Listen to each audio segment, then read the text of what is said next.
ರಾಜ್ಯದಲ್ಲಿ ಮುಂಗಾರು ಮಳೆಯ ಅಬ್ಬರ ಜೋರಾಗ್ತಾ ಇದೆ. ಹಲವು ಕಡೆಗಳಲ್ಲಿ ಗುಡ್ಡ ಕುಸಿತ ಅನ್ನೋದು ಸಾಮಾನ್ಯವಾಗ್ತಾ ಇದೆ. ಮುಖ್ಯವಾಗಿ ದಕ್ಷಿಣ ಕನ್ನಡ ಜಿಲ್ಲೆಯಲ್ಲಂತೂ ಮಳೆ ಅಬ್ಬರಿಸ್ತಾ ಇದೆ. ಅದರ ಪರಿಣಾಮ ನಿರಂತರವಾಗಿ ಗುಡ್ಡ ಕುಸಿತದ ಪ್ರಕರಣಗಳು. ಕನ್ಯಾಕುಮಾರಿ ಪನವೇಲ್ ರಾಷ್ಟ್ರೀಯ ಹೆದ್ದಾರಿಯಲ್ಲಿ ಗುಡ್ಡ ಕುಸಿತವಾಗಿದೆ. ಕಾಸರಗೋಡು ಜಿಲ್ಲೆಯ ಚರವತ್ತೂರಿನ ವೀರಮಲ ಬೆಟ್ಟ ಕುಸಿತವಾಗಿದೆ. ಗುಡ್ಡ ಕುಸಿತದಿಂದ ರಾಷ್ಟ್ರೀಯ ಹೆದ್ದಾರಿ ಸಂಪೂರ್ಣವಾಗಿ ಬಂದ್ ಆಗಿರುವಂತಹದ್ದು. ಹೆಚ್ಚು ವಾಹನವಿಲ್ಲದ ಕಾರಣ ಅನಾಹುತ ತಪ್ಪಿದೆ ಅನ್ನುವಂತಹ ಮಾಹಿತಿ ಸಿಗ್ತಾ ಇದೆ. ಒಂದು ಲಾರಿ ಮಣ್ಣಿನ ಅಡಿಯಲ್ಲಿ ಸಿಲುಕಿರುವಂತಹ ಶಂಕೆ ಕೂಡ ವ್ಯಕ್ತವಾಗ್ತಾ ಇದೆ. ದಕ್ಷಿಣ ಕನ್ನಡ ಜಿಲ್ಲೆಯಲ್ಲಿ ನಿರಂತರವಾಗಿ ಮಳೆ ಆಗ್ತಾ ಇರುವಂತಹ ಪರಿಣಾಮ ಯಾವ ಪ್ರಮಾಣದಲ್ಲಿ ಗುಡ್ಡ ಕುಸಿದಿದೆ ಅನ್ನೋದನ್ನು ಗಮನಿಸ್ತಾ ಇದ್ದೀವಿ.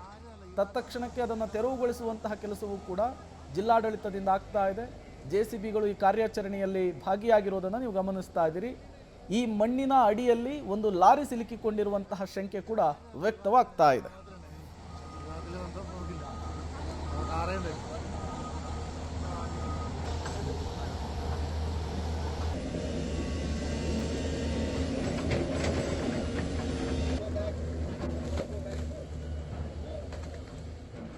ದಕ್ಷಿಣ ಕನ್ನಡ ಗಡಿ ಜಿಲ್ಲೆ ಕಾಸರಗೋಡು ಜಿಲ್ಲೆಯ ಚರವತ್ತೂರಿನ ವೀರಮಲ ಬೆಟ್ಟ ಕುಸಿದು ಸಂಪೂರ್ಣವಾಗಿ ಆ ಮಣ್ಣು ಮರ ಎಲ್ಲವೂ ಕೂಡ ರಾಷ್ಟ್ರೀಯ ಹೆದ್ದಾರಿ ಮೇಲೆ ಬಂದು ಬಿದ್ದಿರುವಂಥದ್ದು. ಎಲ್ಲಾದರೂ ವಾಹನಗಳ ಓಡಾಟ ದೊಡ್ಡ ಪ್ರಮಾಣದಲ್ಲಿದ್ದಿದ್ರೆ ದೊಡ್ಡ ಅನಾಹುತವೇ ಆಗಬಹುದಿತ್ತು ಅಂತ ಹೇಳಲಾಗ್ತಿದ್ದಾರೆ. ಬಟ್ ಅದೃಷ್ಟವಶಾತ್ ಆ ಥರದ್ದೇನೂ ಆಗಿಲ್ಲ.